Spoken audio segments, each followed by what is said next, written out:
Next, a reading of 3.5 meters is taken on a 4-meter leveling rod that is 0.5 meters out of plumb bob at the top of the rod.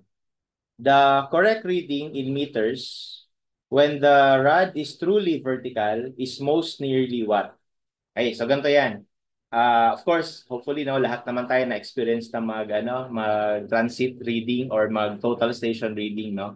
Hindi ba dapat kung magre-read tayo, unang-una kailangan level itong equipment, kailangan level diyan, no?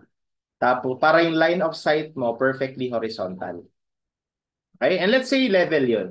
Isa pa na kailangan mo siguraduhin is itong ano mo, itong um,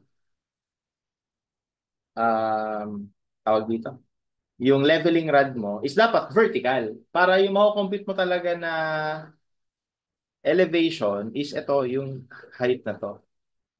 Yan yung required sa atin yung height na yan, 'di ba? Kailangan perfectly vertical ito kasi pagka naka-incline niya ng konti, mag-iiba yung reading, tama ba? So ipakita natin ngayon paano kung naka-incline. Kasi dito sinasabi niya out of 0.5 meter out yung plumb bob eh. 'Di ba yung plumb bob yung parang conical shape na kailangan vertical siya. Kailangan siya, no? Kailangan kumbaga halimbawa kung ito yung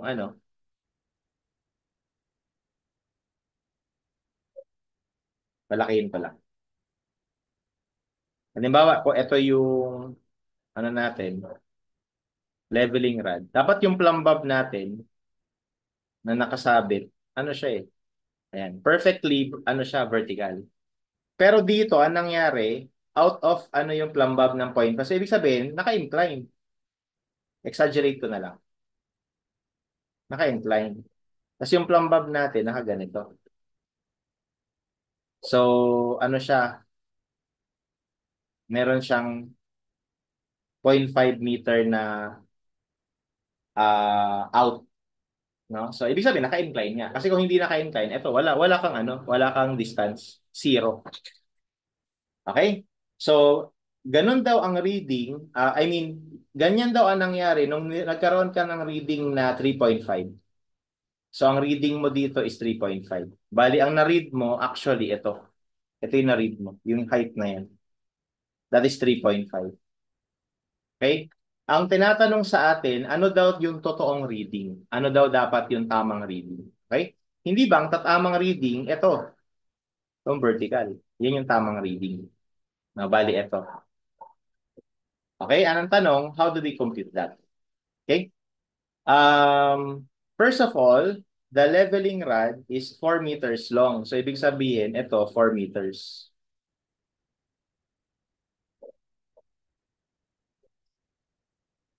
Okay? So, dahil 4 meters to, tapos ito naman ay 0.5. So, actually, pwede natin makompute yung angle dito.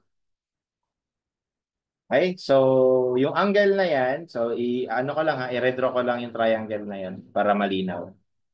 Dito ko yung angle, ito. Ito ay 4, ito ay 0.5. So to calculate that angle, we will use sine function. No? Sine ng phi is equal to opposite over hypotenuse. So therefore, our phi would be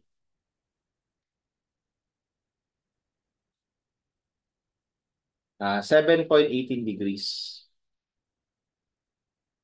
Okay? Tapos, kung papalakihin naman natin ng triangle na to,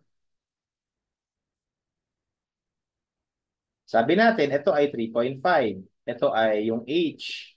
Tapos, hindi ba, dahil parallel na yan, ito ay phi din. Tama? Kung ano tong angle na to, yun din tong angle na to. Okay? And since alam na natin yung phi, solve na natin yung h, we will just use cosine function this time. Cosine of phi equals adjacent over hypotenuse. So therefore, our h would be equal to 3.5 ng cosine ng angle. And that's 3.47.